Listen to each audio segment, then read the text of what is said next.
ตัวคนน่ะจอบป้ด่านตรงเสียงฮอนเด้อตรงบัดท่าเสียงฮอนเสียงลมตรงรถตู้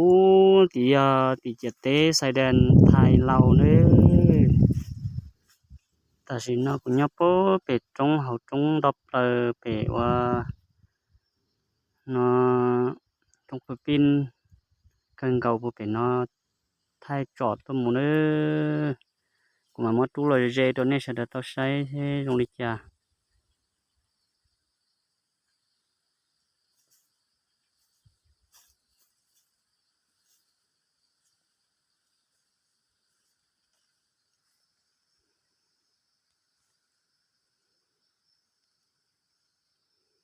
ต้องตา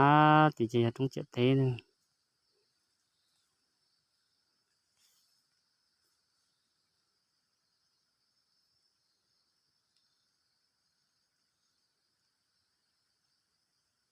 จอนาตัวนี้จะได้ใช้ซื้อ